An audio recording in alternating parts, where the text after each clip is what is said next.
Hola, hola, hola, buenas tardes, ¿cómo están? Bueno, vamos a empezar un nuevo episodio de los cinco elementos. Hoy estoy con Tomás Bravo, de Team Bravo, que Tomás es TM, es la abreviación de Tomás, y es Team, ¿no? Sí, es un juego de palabras de casualidad que yo lo tomé, pero la vida me lo puso por delante y de ahí lo puedo explicar un poco mejor. Eh, bueno, contanos primero, bueno, ahora estás en Santiago de Chile, pero sos de Puerto Varas. Así es. Sí, yo, bueno, de origen soy de Santiago. Nací acá, estudié acá, mi familia es de acá, mi polola es de acá. eh, pero hace un año y medio me cambié a Puerto Varas, hacia el sur de Chile, buscando un poco estar más cerca de la naturaleza, calidad de vida, estar más cerca del patrimonio. Ahí hay un patrimonio de arquitectura en madera muy valioso y es necesario ponerle atención también a eso. ¿Y en Santiago dónde has estudiado? Estudié en la Universidad Católica de Chile. Me titulé hace ya, van a ser 10 años, en 2014. Y desde ahí en adelante tuve como 4 o 5 años de una carrera más normal de arquitectura en un estudio de 8 a 6 de la tarde. Y después, al cabo de un tiempo, me fui especializando por distintas cosas de la vida y llegué a una metodología de aplicación de digitalización aplicada a la arquitectura. Y a eso es lo que me dedico ahora. ¿Y qué fue lo que te interesó o qué fue lo que te gustó de esta digitalización, sobre todo de la representación del territorio, ¿no? ¿Por qué te focalizaste ahí? ¿Qué es lo que te interesó de ese trabajo? Sí, mira, para mí, bueno, todo esto ha sido como desde muy de la intuición. Yo hago clases también en la universidad y siempre le hablo a los alumnos de que escuchen mucho su intuición y eso les va a llevar mucho como por su camino propio. Y en esa búsqueda del camino propio, mi de camino propio ha decantado mucho en cuanto al análisis de la naturaleza, de la geografía, la topografía, y eso muy cruzado con la arquitectura en términos de representación, como la herramienta para poder medir a través de una planta, de un plano, de una sección o de un alzado. Entonces, por cosas de la vida, derivé en comprar un dron en un momento y eso me generó mucha sorpresa al momento en el que veía los productos que yo iba generando. Y hasta el día de hoy esto tiene una componente para mí muy como enriquecedora en el día a día, porque cuando proceso la información y aparece el modelo digital y habiendo estado en el terreno y hacer esa comparativa del terreno con lo digital, me vuela la cabeza y eso es lo que a mí más me motiva hoy en día y que es lo que me está sustentando en el quehacer también de manera, un bien, un buen hacer en ese sentido. Lo que hago lo trato de hacer de la mejor manera posible. ¿Y tenés a su vez algún trabajo o un estudio extra sobre el territorio, sobre biología, algo? ¿O por el momento estás solamente con arquitectura? Sí, mira, la verdad que toda mi carrera ha derivado mucho más en ser un consultor en ese sentido. A mí se me acercan los arquitectos y tienen que iniciar un proyecto de arquitectura y generalmente no tienen ninguna base cartográfica y recurren a mí como para poder comprender cómo es el lugar inicialmente. Y en ese sentido, mi labor es muy desde el inicio, entregar una base, entender el lugar, comprenderlo desde la arquitectura, y eso yo después lo paso, y ahí el proyecto de alguna manera me desligo de él.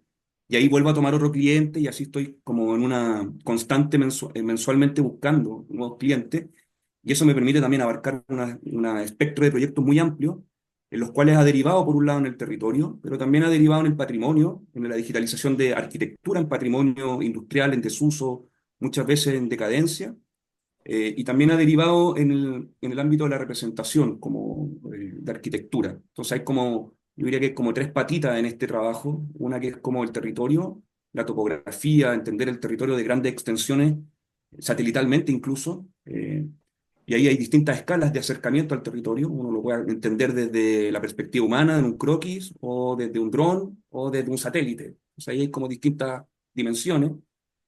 Y también está el aspecto como el patrimonio, de todo este como conflicto, o no conflicto, pero de alguna manera el cambio climático y el avance industrial y todo ha generado un roce socioambiental de alguna manera. Y en ese socioambiental, en ese conflicto socioambiental, se requiere muchas veces entender en el estado actual en el que están las cosas. Y en ese entendimiento del estado actual, la digitalización con las nuevas tecnologías es clave para poder comprender. Y en esa comprensión, después tomar decisiones y acciones. Pero ahí esas decisiones y acciones generalmente no las tomo yo. Yo digo cómo está el asunto hoy en día y después alguien decide qué hace con eso que yo les entrego. Sí, porque hay una cuestión muy bonita en este trabajo que es como media fundacional también, como de lo que decís tú, llegar a un territorio que generalmente no es un lienzo blanco, porque ya han habido muchas otras capas encima, ya hay cercos, pues generalmente hay ciertas delimitaciones, pero como dices tú, hay que hacer hay que clavar la primera estaca, y esa primera estaca tiene que estar clavada con una lógica, y tiene que estar clavada con una visión de futuro, para que no interrumpa el libre paso del lugar, por ejemplo, y esa estaca es el punto de referencia. Entonces, de ahí en adelante es donde se empieza desde ahí se mide todo de alguna manera. Ahí nosotros instalamos un instrumento satelital que nos va entregando una coordenada, lo que dices tú, y eso es lo que nos va a ir dando la precisión de todo este elemento a partir de ese punto de referencia. Y Así que ese la punto de estaca, en referencia. realidad, la generás vos primero antes que el arquitecto. Exactamente, sí, pues, la generamos nosotros, con un diálogo con el arquitecto para entender cuál es el futuro emplazamiento más o menos que ellos están pensando, para que la estaca no quede metida dentro de la obra, porque no se puede mover esa estaca, entonces tiene que estar resguardada y de alguna manera tiene que estar, no puede quedar debajo de un árbol, porque el instrumento satelitalmente debajo del árbol no funciona bien, porque el follaje le interrumpe, entonces hay ciertas condiciones, no puede quedar en el fondo del terreno, tiene que quedar ojalá en la loma del terreno.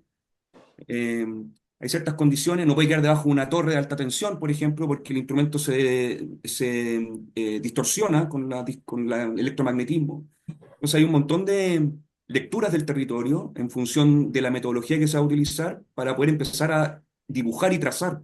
Pues después, en este caso, va a coincidir con tu estaca. Es que replanteo a partir de esa estaca ahora. Claro, en realidad hay muchos trabajos que uno hace en torno a esto. Uno generalmente primero va a levantar todo el lugar sin replantear nada. Y una vez que uno levanta, digitaliza y uno empieza a dibujar el polígono en función de la escritura, por ejemplo. La escritura dice tu polígono tiene que medir 1 hectárea. ¿Cuánto está cercado hoy en día? Hoy hay cercado 8.000 metros. Faltó 2.000 metros para llegar a los 10.000. Ah, ¿dónde está el desvío, el descuadre de tus polígonos que están trazados hoy en día? Y ahí uno empieza a entender el conflicto. Y lo que decís tú es muy cotidiano en la labor mía, que es como llegar al lugar y darse cuenta que lo teórico en relación a lo que se hizo realmente en el lugar, hay una discrepancia, a veces a favor y a veces en contra, y hay que saber adaptarse a eso. Y ahí es cuando es clave la consultoría que nosotros entregamos, porque les damos certezas de alguna manera al cliente y también a los arquitectos para que adapten su proyecto en función de lo que hay y ya no poder hablar de lo teórico, sino hablar de lo as-built, es un concepto de arquitectura que se maneja, que tiene que ver de cómo está hecho esto.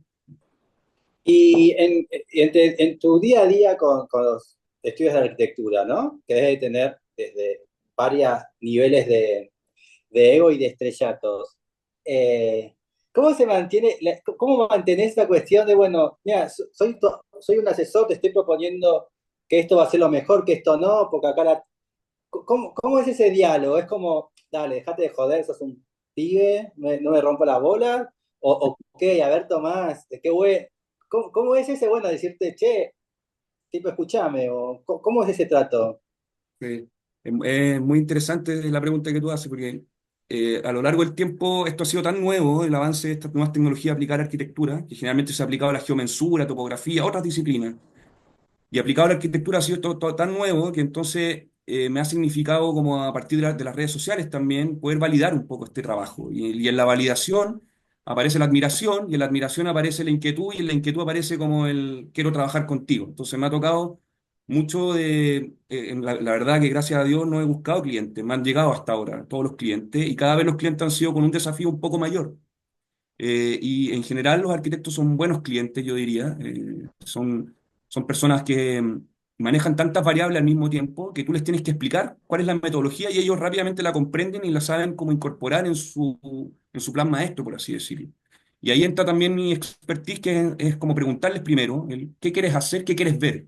¿Cuál es tu interés? ¿Cuál es la escala? ¿Cuál es la dimensión de lo que tú quieres ver? Porque como te explicaba, uno puede digitalizar una flor desde un teléfono celular o podéis digitalizar el campo de las flores completo, o podéis digitalizar la colina con el valle donde está todo este campo de flores.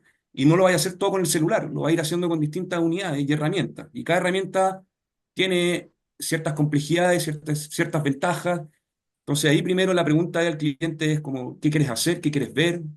con qué programa lo vas a trabajar, cuáles son las capacidades de tus programas, de tu software también, de tu PC.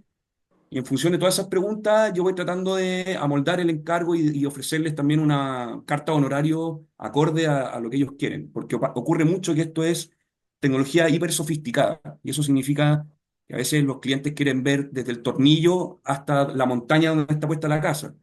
Y se puede, pero todo eso cuesta en el costar tiene más tiempo y ahí es como cuál es la voluntad, hasta dónde quieres llegar con esto.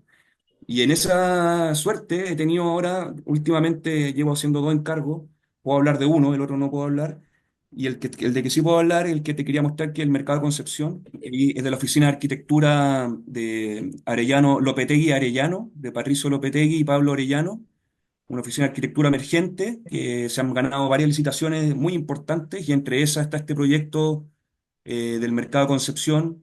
Es una infraestructura que está en el centro de la ciudad de Concepción, una infraestructura, entiendo que de los años 40 aproximadamente, de hormigón armado, y en el año 2013 se quemó este mercado. Después, con el paso del tiempo, esto se empezó a deteriorar, el mercado tenía toda una actividad perimetral, pero en el interior estaba todo abandonado.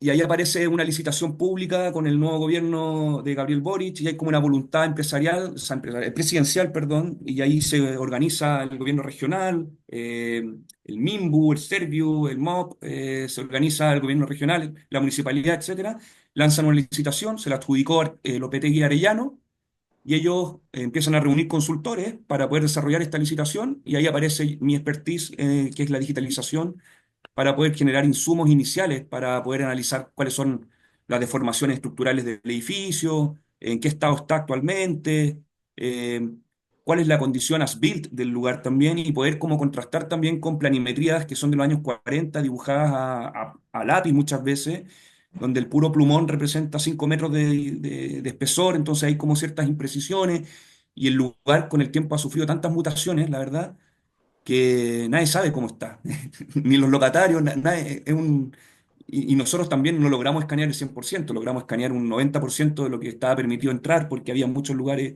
tapiados, y estos son las primeras imágenes. Esto es aquí hay varias tecnologías conversando. Está por un lado el escáner láser, que nos está entregando la definición interior de lo que estamos viendo, que es un Esto. cuarto fugado. Claro, y la cáscara exterior la está dando la nube de puntos que nos da el dron. Entonces hay dos lenguajes combinados acá. Uno que es el dron, que nos entrega una cáscara exterior, y un láser escáner que nos entrega una cáscara interior. Y esos son dos lenguajes distintos que hay que empezar a hacerlos conversar. Y ahí viene un poco la maestría del uso de estas tecnologías, de cómo uno hace conversar distintas tecnologías sofisticadas en un mismo archivo. Y en Y el este caso láser, acá, que es una especie de láser como cuando te operan, un infrarrojo, una especie de esos. claro, es un elemento de rebote. El láser emite una señal que va y viene, rebota en una superficie y esa al rebotar tiene una distancia y en ese se demora un tiempo. Y en el ir y volver el instrumento logra dimensionar a qué distancia está, por lo tanto con el tiempo lo dimensiona. Y después con otros instrumentos de brújula y giroscopios también le van entregando estabilidad al modelo. ¿Y todo este equipamiento vos tuviste que hacer una inversión para vos mismo? Sí, pues esto es algo que cuesta hacer entender también, que aquí hay mucha plata invertida, no tan, o sea, sí, en términos de tecnología, sí. No lo voy a mencionar porque no quiero ser fanfarrón, pero más que la plata de las tecnologías, que es súper cara ya, hay mucho tiempo también invertido en ensayo y error, en poder generar un flujo de trabajo útil, porque no saco nada con procesar todo en alta definición si el cliente después no lo puede leer, ¿cachai? Entonces, hay todo un trabajo de escalar la información, que es algo que aquí no se habla mucho, pero cuando a ti te mandan a levantar, por ejemplo, una casa, eso va a generar un volumen de información acotado, podemos decir, no sé, 6 gigas de información, por decir algo. Pero cuando te mandan a levantar una manzana completa de un edificio público, el volumen de información empieza a multiplicarse por 10 o por 20. Entonces eso ya requiere otro manejo de la información. Y por muy digital que sea, requiere también, ahí está todo limitado.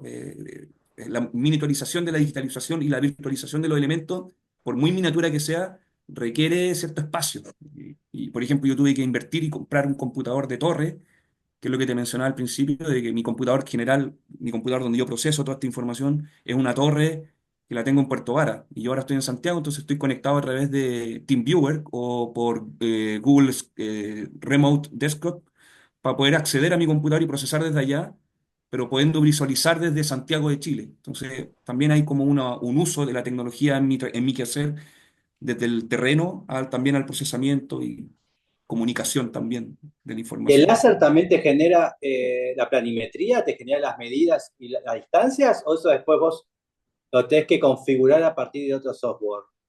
El láser mide a escala real. Lo que el láser te entrega está a tamaño real, pero lo que no te entrega el láser es como la postproducción de esta información. El láser entrega una nube de puntos y esto en el fondo es el modelo nube de puntos que es tridimensional, pero después para generar la planimetría uno tiene que saber poner el corte, pasar el plano de corte por un lado, eh, acotar, saber entender dónde van los ejes estructurales y poner los ejes estructurales y después poder encontrar una dimensión conocida. No sirve de nada medir los ejes y que estén a 7 metros con 48,5 y 1 milímetro.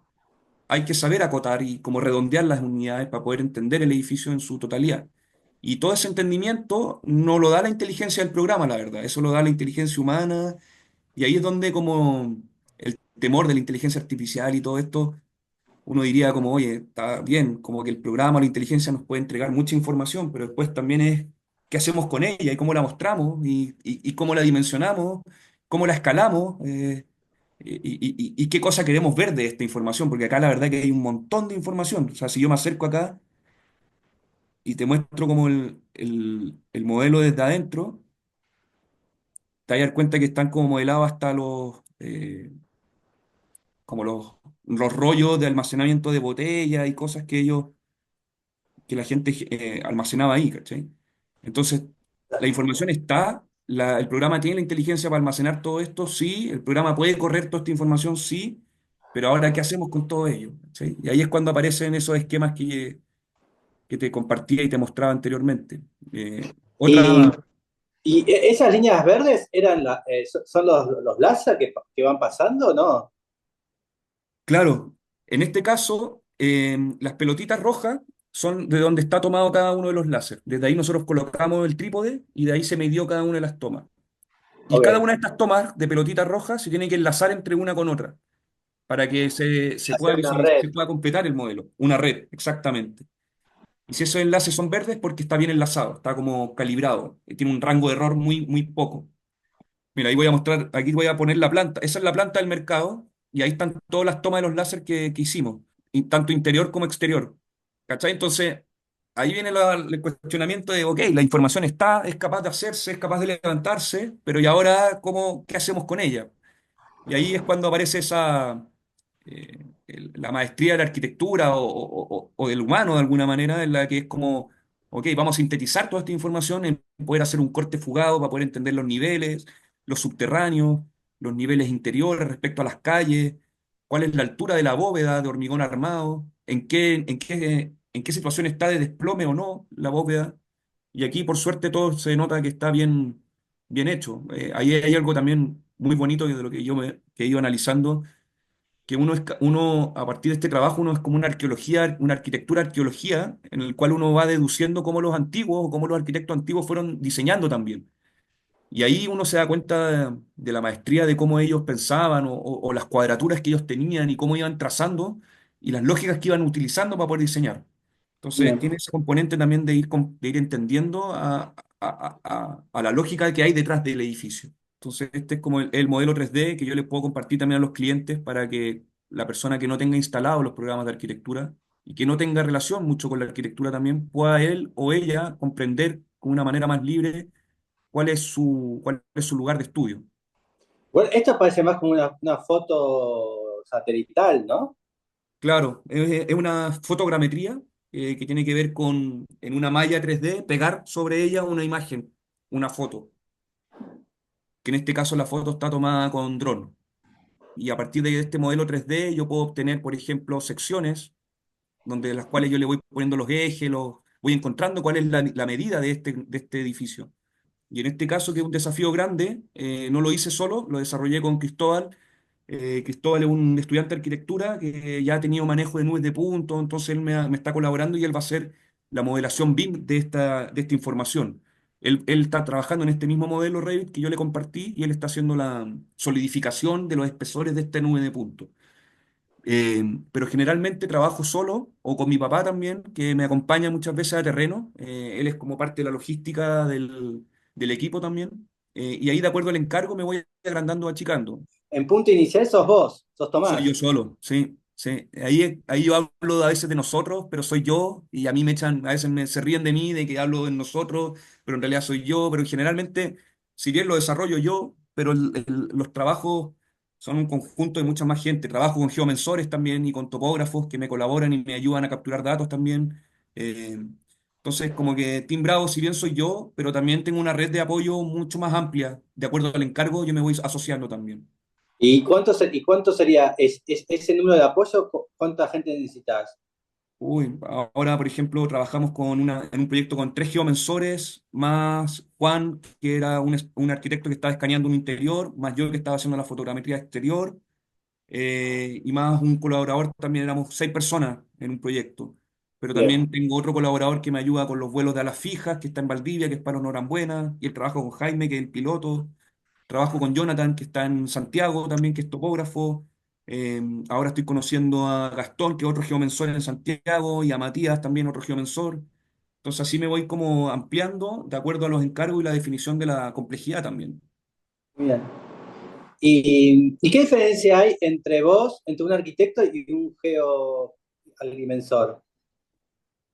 Em, sí, mira, el geomensor somos muy distintos, o sea, son dos disciplinas totalmente distintas. La geomensura es una ciencia ingenieril que mide la Tierra y de alguna manera está actualizándose constantemente en cuanto a al magnetismo y la deformación de la Tierra y cómo esto va cambiando la navegación satelital incluso. Entonces los geomensores son personas que te precisan coordenadas en la Tierra. Ellos te pueden decir a qué coordenada está cierta cosa, ¿cachai? Y las deformaciones y cuáles son los modelos que ellos van a utilizar para porque hay muchos lenguajes y muchos sistemas de coordenadas. Entonces hay que ponerse de acuerdo también al principio y esa definición la dan los geomensores generalmente. Ellos determinan cuáles son los sistemas de coordenadas y los lenguajes en los que vamos a trabajar.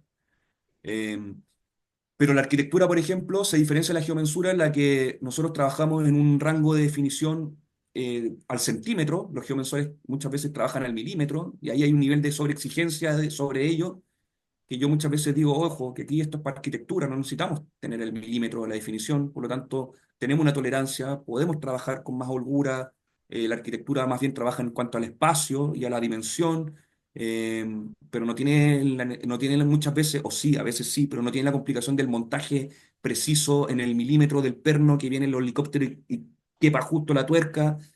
Se puede dar, sí, lo podemos hacer, sí, pero es muy raro que el nivel de especificidad de la arquitectura llegue al milímetro. Generalmente llega al centímetro. Y ahí también la arquitectura es capaz de mostrar o ejemplificar los problemas que la geomensura más bien los ve de manera abstracta, en términos de puntos, los ve en términos de vectores, lo ve en términos de modelos geoidales, que para nosotros suena muy abstracto y muy como intangible, pero cuando toda esa información a uno la procesa y la lleva al lenguaje de arquitectura en plantas, secciones, axonométricas, todo empieza a tener mucha más relevancia. Y empieza, o sea, no más relevancia, perdón, la palabra no es esa, sino que empieza a tener mucha más lecturas la información. Ya no es tan abstracta, sino que empieza a ser más concreta la información. Bueno, acá estamos. ¿Por qué elegiste a James Corner? Y James Corner es para mí un gran referente. Cuando yo partí en esto de los drones y empecé a entender la tecnología, en un momento me cuestioné y dije como, ya, ¿y ahora qué hago con esto? ¿Cómo lo muestro? ¿Para qué sirve? ¿A quién le ayuda de todo esto? Y ahí me llegaron referencias de ciertos compañeros paisajistas ya también. Y entre eso apareció James Corner, que es este arquitecto como urbanista, medio sociólogo también, en que en los años, entiendo como el año 80 90 70 él trabaja en cuanto como al paisaje americano y cómo este se ha ido transformando de acuerdo a la actividad humana. Y ese paisaje ha ido sufriendo cambios y él quiere de alguna manera poder plasmar esos cambios y dar cuenta de cómo ese avance ha ido modificando el paisaje americano. Y ahí él plantea todos estos esquemas en los cuales vemos como el cruce de muchos formatos, tanto representaciones de curva de nivel, vistos en planta, con esta grilla de georreferencia, cruzado al mismo tiempo con una sección para entender las alturas y los niveles de esta interpretación de curvas de nivel. Entonces, al tener la imagen simultánea de la sección con la planta en curva de nivel, uno ya puede entender el relieve, cosa que hay que ser muy experto para poder leerlo solo desde arriba. Por ejemplo, esa imagen ahí él muestra, a un costado muestra el perfil de una sección este, el perfil de una sección oeste, arriba muestra una imagen, un esquema de cómo sería el cielo o el traslado de la luna, y abajo muestra una imagen de cómo sería el traslado del sol o el recorrido solar. Entonces, en una misma imagen, colapsar mucha información en una misma imagen es algo que a la arquitectura le viene muy bien como ejercicio, se ha practicado mucho en el tiempo, eh, y es importante poder reactualizarlo con las tecnologías que existen. Y esa ha sido un poco la labor en la que yo he tratado de estar metiéndome, que es como tomar la información que nos entrega la geomensura y la topografía y poder cruzarla con la representación técnica clásica de la arquitectura. No, en realidad un plano de arquitectura son muchos niveles de información para mucha gente. Un mismo plano de arquitectura, un carpintero lo va a leer de una manera, un plomero de otra, el constructor de otra, el arquitecto lo va a ver de otra, el cliente lo va a ver de otra, ¿no? Pero es un plano lleno de información. Exactamente. Y esa información hay que saber a quién hay que hacer, hay que hacer láminas. Y las láminas tienen un contenido y ese contenido tiene una narrativa, algo que tú quieres comunicar con eso. Y cada lámina tiene que tener un trasfondo, un qué hacer, un qué decir. Y ahí entra el ejercicio arquitectónico y la maestría del arquitecto, encuentro yo, que es el cuestionarse y el decir qué quiero decir con toda esta información ahora. ¿Y qué es lo que más te interesa en estas imágenes? Justamente esto de la información, de cómo captar la información. Claro, bueno, por un lado es como el captar la información. Yo aquí no sé muy bien cómo él captó la información, pero sí puedo llegar a entender que hay información satelital, de georreferenciación, ciertos grados, hay métricas, hay como escalas detrás de esto. Eh, y en el fondo lo que me interesa mucho es cómo él colapsa toda esta información, y lo hace de alguna manera incluso artístico, ¿cachai? Como algo que me interesa mucho. Después vamos a ver, por ejemplo, Constant con New Babylon, también otro referente en el cual me interesa mucho en que las cosas no quedan resueltas de alguna forma, sino que quedan más bien plasmadas en un plano más bien de la especulación. Y por el hecho de él haber hecho estos esquemas y estas como collages técnicos, uno permite poder imaginar cómo poder representar ciertas cosas complejas como el territorio. Creo que ahí hay una maestría de James Corner que es como hablar del territorio y de sus cambios a partir de cartografía, que creo que, no, que algo que no es fácil, porque hoy en día se recurre mucho al audiovisual para poder hablar del paso del tiempo, pero él lo hace muchas veces desde la imagen estática y eso es clave. Bueno, estos trabajos son del 95 y hay mucho de la gráfica y de toda la tendencia de la década del 90 en arquitectura, ¿no? Sí, sí, Estas imágenes. Acá sí. podemos ver mucho a Kuljas, ¿no? Claro, Aculja podría ser el trazado del Parque La Villette de Bernarchumi, no sé, como hay una visión de arquitectura en esa época. Y en este contexto que no es muy de la arquitectura tradicional, del espacio y como la materia física, sino que más bien del análisis, aparece James Corner con estos esquemas que yo lo encuentro muy atingente hoy en día.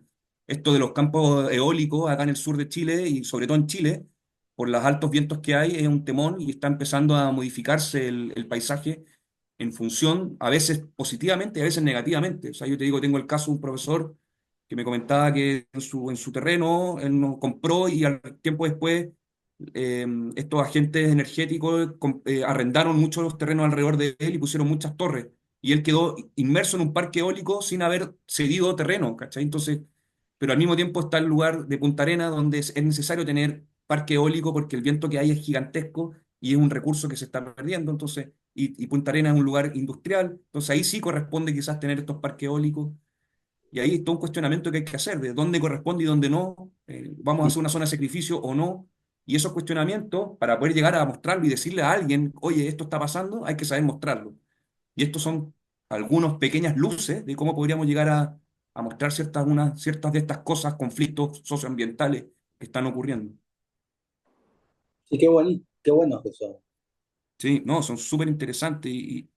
y si bien son de la escala bien alejada, como muchas son imágenes tomadas desde el avión también, eh, pero también tiene esta como comprensión de la escala humana que yo creo que es clave también, como no alejarnos mucho también, porque estamos muchos tecnicismos y nos hacen alejarnos tanto de la escala humana que perdemos la noción de que todo esto tiene que estar hecho con el fin último de que sea para nosotros, de alguna forma. Sí.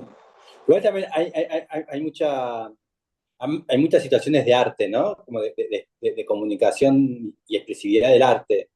Eh, ¿Vos tratás o haces también estos experimentos en arte de tu propia información o vendrá más adelante? Sí, mira, yo creo que es algo como pseudo consciente, consciente inconsciente, en el sentido de que como te digo, mi trabajo es mucho más consultor técnico, por lo tanto yo tengo que dar definiciones. Pero en esas definiciones yo también trato de que la información no quede estancada en una información muerta, una información muy técnica que la gente lo está empezando a saber usar. Y yo trato de usarla de una manera en la que poder sacarle provecho a la información. Y en ese sacarle provecho aparece en este espectro más artístico de poder como tomarme más libertades y, por ejemplo, escaneé el chiflón del diablo y le cambié el color de la nube de puntos y quedó un color así como súper estrambótico, pero facilita la lectura, porque como todo es oscuro, la nube de puntos era una geometría negra que no se lograba ver nada, entonces al cambiarle el color ya permitió tener una lectura más fácil del lugar. Entonces ahí hay ciertos recursos que yo los tomo de estos referentes que te muestro, pero en función de querer que esto sea un documento técnico, que se explique el objetivo del levantamiento, porque el cliente a mí no me encarga un cuadro artístico en realidad, a mí me encarga una planimetría con niveles y medidas y me dice, Tomás, Y si necesito haces, saber a qué medida lo, está. lo puedes hacer de una forma más independiente, una forma más Ex- propia, eso. Sí, pues así, de hecho, de esa manera lo he llevado. Y yo trabajo mucho el autoencargo también. Y todo este trabajo de que yo le entrego al cliente una información técnica, pero después yo me quedo con la información y la trabajo por mi lado también. Y eso es lo que yo voy Sí. subiendo a mi Instagram. Y en este caso, ¿qué es Constant New Babylon?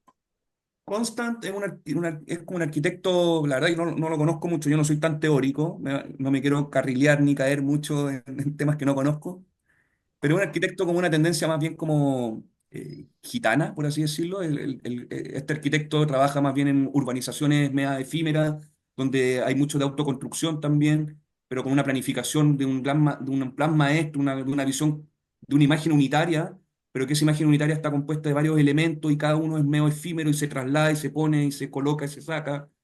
Es como esta tecnología media como matte building, que no tiene como un fin, ni un término, ni un límite, sino que genera más bien como horizontes que podían ser casi que extensiones muy amplias. Son ciudades más bien como autosuficientes, y muchas, algunas, donde también me llama mucho la atención el recurso gráfico que él usa, que es como en este trabajo entre maqueta, dibujo, acuarela, croquis, collage, y todo es como que hay una lectura que uno lo puede entender, se lo puede imaginar, pero al mismo tiempo no está tan resuelto, ¿cachai? Como que no está tan especificado. Entonces, como que Y no está definido, no es una cuestión claro, de definición. no hay escala por ahora. O sí, hay algunos manchones de personas que uno diría, sí, puede ser una persona, pero en realidad tú lo puedes deformar en escala y podría ser algo gigantesco, como lo que se está haciendo ahora en Arabia Saudita de esta línea de 140 kilómetros, o en realidad Sí. podría ser algo en escala mucho más celular, como está viéndose ahí, por ejemplo. Entonces, como que me interesa mucho ese como libertad de recursos y de formato de representación que usa Constant, que lo encuentro una maestría increíble. Me encantaría poder dominar a ese nivel la maqueta, el dibujo, la acuarela, la planimetría y la conceptualización teórica, por ejemplo. Pero vos estás Eh, como en un mundo digital, este es otro mundo. O fue un mundo, ¿no? O sea, fue un mundo que ya no existe, que es el mundo sí, artesanal. Vos estás como muy alejado de... sí, pues este es un mundo análogo. James Corner y Constant es un mundo muy análogo, pero yo creo que es clave no perderlo. Es clave no perderlo y no soltarlo de mira y seguir comunicándolo y comentándolo, porque estos son los que sentaron las bases de la imaginación de hoy en día y de lo que podemos llegar a imaginar. La ciencia ficción, mucha de ella está basada en este nivel de, de abstracción. Entonces creo que lo análogo nos permite y nos da la libertad de jugar y plasmar y no tener la restricción de que la herramienta, porque me pasa mucho hoy en día haciendo clases, de que los alumnos llegan y dicen que profesor, la herramienta no me lo permite hacer. Y eso es fatal para la arquitectura, ¿cachai? Que han limitado a, que a lo que la herramienta permite o no es fatal. Y en estos años la herramienta era la imaginación y en esa imaginación había multiformatos y no había límite en el fondo. El formato o la representación estaba, era una herramienta a merced de la arquitectura y ellos utilizaban lo que mejor les convenía con la libertad que tenían y no estaban coartados a que el Revit les permitiera o no hacer algo o no. ¿Sí? Bien. La próxima es maqueta. En realidad, todos estos trabajos que vos estás realizando son maquetas, ¿o no? ¿Cómo interpretás la maqueta en este caso vos? Y, pues, para mí, bueno, la maqueta es un instrumento de comunicación también, y es un formato más que tiene la arquitectura para poder comunicar ideas. Y en ese sentido yo he trabajado maquetas, por ejemplo, estos modelos digitales que hacemos, los podemos escalar, los reducimos y los podemos imprimir en 3D, y queda, por ejemplo, un campo de 1000 hectáreas reducido a una maqueta en la mano. Tengo unas imágenes de eso que también te A podría ver. compartir. Eh, Bueno, porque ahora también el concepto de maqueta en vos cambia. Claro, la maqueta puede ser física y digital. Esa es como una de las primeras concepciones que uno empieza como a cambiar en este sentido. Por eso, Eh, esto puede ser una maqueta tranquilamente. Eso es una maqueta, tal cual. Es una maqueta. Esto es una maqueta digital de la cáscara exterior.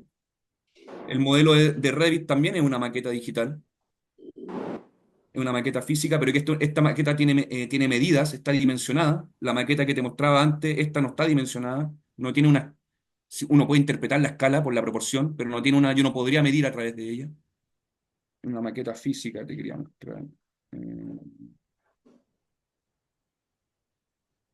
y esta maqueta no tiene el tamaño real, ahí está la escala de la mano, o sea, se cabe en una palma de la mano, pero el edificio en realidad mide 5 por 5 metros. Entonces, tiene como esa condición de ¿Esas abstracción también? también. No, esos son dibujos. Estos son dibujos, ¿sí? Este es, por ejemplo, el mismo mausoleo que te mostraba ahí en maqueta, pero ahora puesto en digital, la maqueta digital de él. Eso fue un autoencargo. Yo trabajo mucho con autoencargo. Autoencargo me refiero a proponerse hacer algo, uno quiere, como quiero ver algo, y para hacerlo nadie me lo está pidiendo, entonces yo me lo propongo, y al proponérmelo voy y lo hago. Y ahí quería poder levantar los mausoleos del cementerio general, y levanté como, mira, este es el cementerio general, en maqueta 3D ahora. Este es el cementerio general reducido a una maqueta impresa en 3D, Qué bueno. y de ese cementerio general, después hice levantamiento de cada uno de los mausoleos, y eso generaba como una especie de pantón o como una colección de mausoleos, que te lo voy a mostrar ahora. Sí, funciona muy así, de generar trabajo y voy, quiero ver algo, lo hago y después lo muestro, y eso genera inquietud en alguien y me dice, quiero ver algo como eso, pero aplicado en este caso. Ahí yo creo que es muy interesante en este tiempo poder como, para todos en el fondo, esto es como no sé, un consejo, nadie me lo ha pedido, pero algo que yo diría que es como que todos debieran como, no esperar a que el mercado te pida algo, sino que tú ir como a ofrecer algo, ir a hacerlo y en ese sentido hacerlo y tenerlo, ya tenerlo claro y de ahí ir a mostrarlo. Pero ese como esa pasividad que existía antes en la generación de nuestros viejos, que era como quedar en el mismo trabajo toda la vida y estar ahí como diciendo qué hacer o pidiéndote qué hacer, hoy en día yo creo que eso está como medio obsoleto y hoy día es necesario como tener proactividad, y eso en todo sentido. Yo, por ejemplo, valoro mucho a ti, Adrián, de tener tu autoencargo, que es esta revista PIT, y poder convocar y a partir de tu rigor y tu el quehacer laboral que haces como constantemente, ya te generó un renombre y a nosotros los arquitectos nos dan ganas de estar en tu programa, por así decirlo. Entonces, yo creo que ahí el quehacer como propio, personal, es clave. Y en eso tiene que Mm. ser clave también hacerlo como desde el gusto, hacerlo porque te quieres, porque tú quieres hacerlo y lo quieres hacer de la mejor manera. Hacerlo por compromiso y porque me lo están pidiendo, mejor no lo hagamos. Sí, lo impuesto casi siempre no suele ser lo más creativo, al menos. Claro. Ahora, este es, por ejemplo, un compilado de las maquetas digitales de cada uno de los mausoleos. Aquí no están puestos en ese orden en el cementerio. Yo los puse en ese orden y los puse al mismo tamaño real cada uno. Entonces ahí hay también una cuestión que me gustaría explorar más, que es como el recrear nuevos escenarios a partir de como un collage de modelos virtuales y recreando nuevos escenarios virtuales. ¿Qué viste interesante en el cementerio? ¿Por qué fuiste al cementerio y no fuiste a un mall? Es como un abanico de muchos estilos arquitectónicos de partida. Ahí es como plasmado muchos como ya no se hace casi, pero antiguamente los viejos, las familias que se mandaban a hacer su mausoleo y ellos querían plasmar y querían tener un legado, y ese legado plasmaba mucho como sus ambiciones y cómo era su status quo en ese momento. Entonces, hay como muchas lecturas detrás del edificio que uno puede ir haciendo, y en el momento en que uno los compara entre ellos, que en este caso en el cementerio están todos dispersos, pero si uno lo empieza como a seleccionar y clasificar y comparar, empiezan a ver como ciertas similitudes y ciertas como escenarios medio sociológicos que uno puede como hacer de lecturas de este lugar. Bueno, y después la próxima es dibujo. Bueno, todo lo que haces es dibujo. Estás todo el día dibujando. Claro, todo el día creando dibujos, sí, pues ahí, bueno, hay como, están este tipo Bueno, de ahí esquemas también en el hay dibujo. otro formato de dibujo, ¿no? Yo siempre hablo de, está el dibujo de notación, el dibujo de retrato, ¿no? Bueno, acá esto también es dibujo. Aunque son Claro, vectores y son números, es un dibujo de planimetría, ¿no? sí, es un dibujo de planimetría en vista paralela axonométrica, que conserva las dimensiones reales. Esto es un volcán de Chile que es un encuadre 6 por 6 kilómetros, es gigantesco.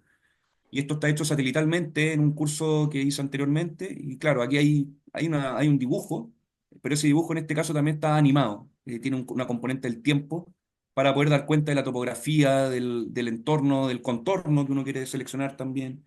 Entonces ahí como que el dibujo también, para mí, a mi entender, la representación arquitectónica cada vez está tomando complejidades mayores en las cuales se está viendo afectada por el tiempo, o no viendo afectada, pero la componente tiempo la está haciendo mutar también la representación arquitectónica. Mm. La componente de maqueta, y la maqueta ya rara vez vemos una maqueta hecha por arquitectos en blanco, sino que ahora son maquetas en láser, o en modelos 3D o incluso realidad virtual. En cuanto a dibujo, bueno, yo creo que el dibujo cada vez va cambiando y va pudiendo definir cosas, y eso, a medida que la tecnología avanza, el dibujo muta, y en eso va también mutando, por ejemplo, las fronteras probablemente. Si uno se pusiera a hacer un estudio más acabado, con las tecnologías que hay hoy en día, a lo mejor hay disputas que se podrían hacer, pero yo creo que eso no tiene mucho sentido. Hay que aplicar la tecnología en otros casos, como lo que están haciendo en México, que están descubriendo ciudades con la tecnología LIDAR. Conozco geomensores mexicanos que están trabajando en eso, y cada día están descubriendo nuevas ciudades, y es impresionante, güey, es impresionante. Yo vibro con ese tipo de cuestiones. Bien. Y ahora vamos a lo último que es el objeto. ¿Qué has seleccionado como objeto? La verdad que no lo he pensado, Adrián, no lo pensé mucho. Yo te diría que objeto, diría el dron, que es como para mí el objeto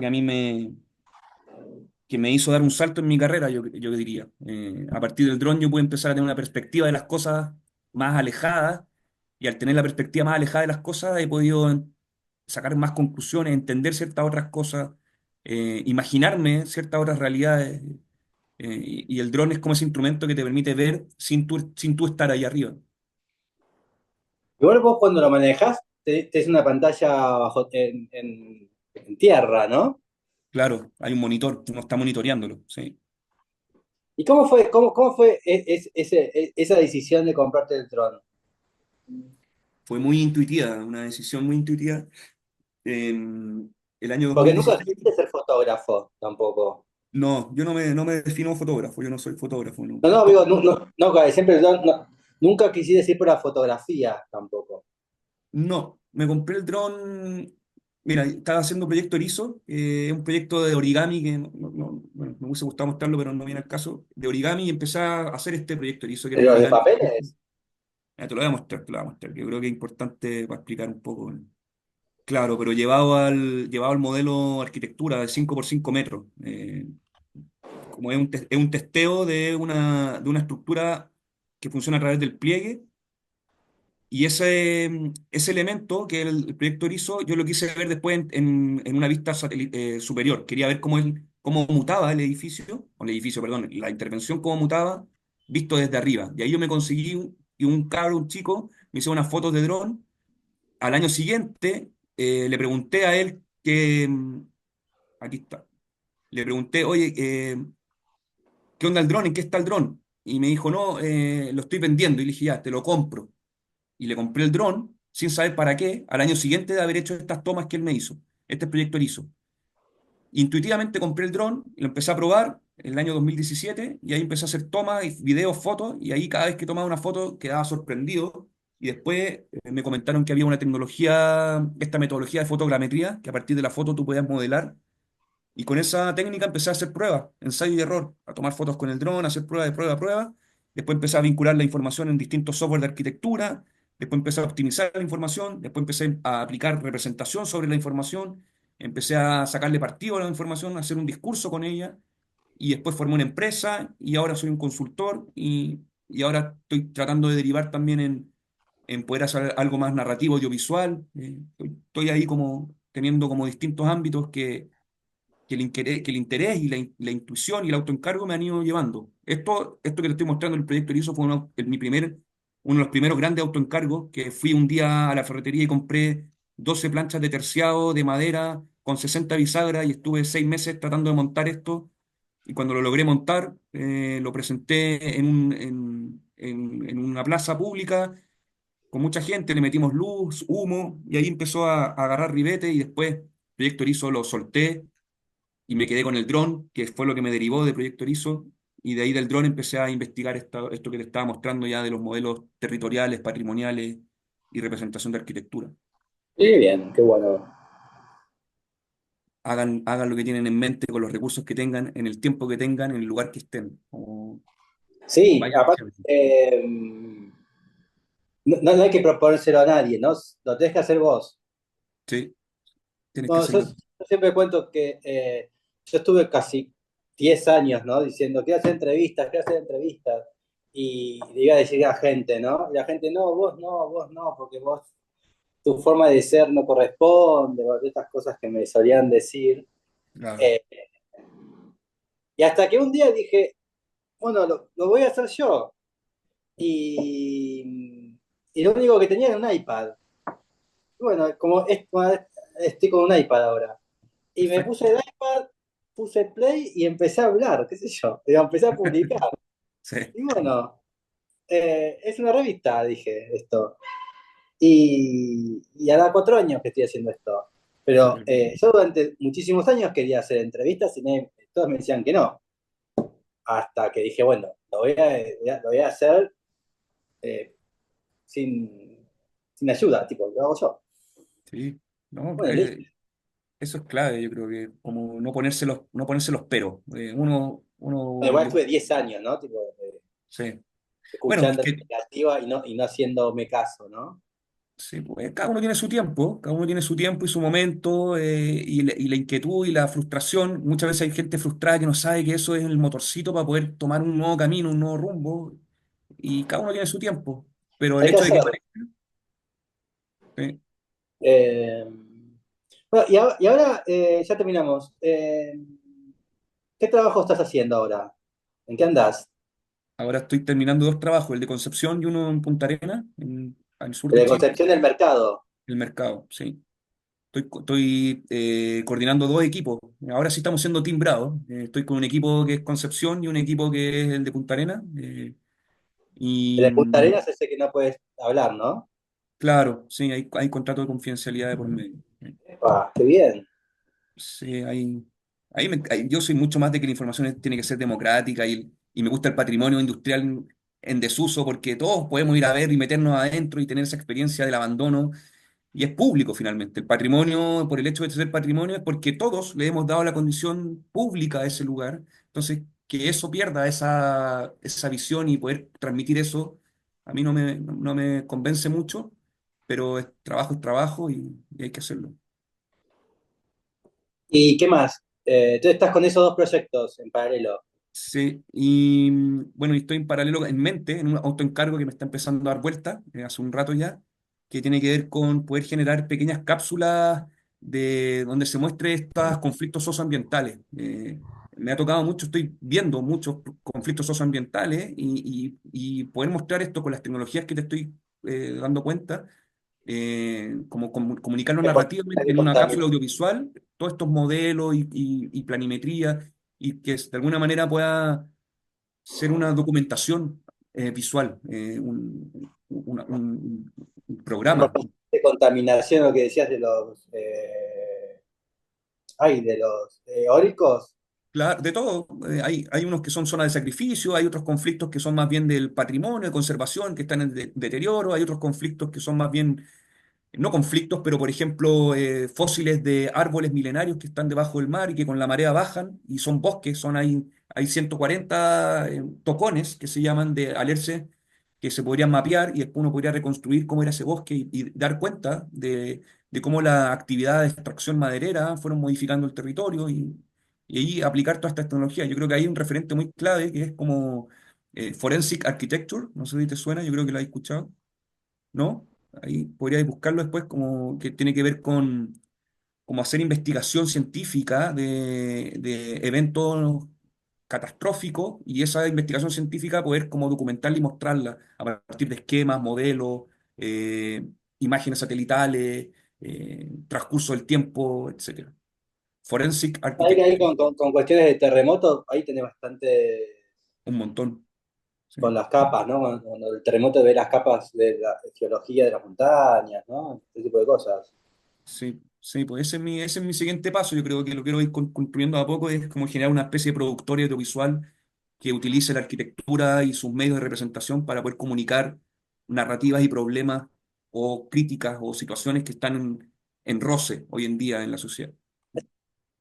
¿Cuándo volvés ¿Cuándo terminan tus vacaciones en Santiago? Vuelvo el 6 de enero. Ah, Eh, tenés tiempo todavía sí, paso las fiestas acá con mi familia, mi polola, amigos, y vuelvo el 6 de enero a a mi trabajar. vida allá, sí, a la naturaleza. Así que bueno, muchísimas gracias y nos Gracias, veremos Adrián. en cualquier momento. Muchas gracias por poner atención en lo que hago. Gracias. De nada, chao, chao. Saludos. Chao.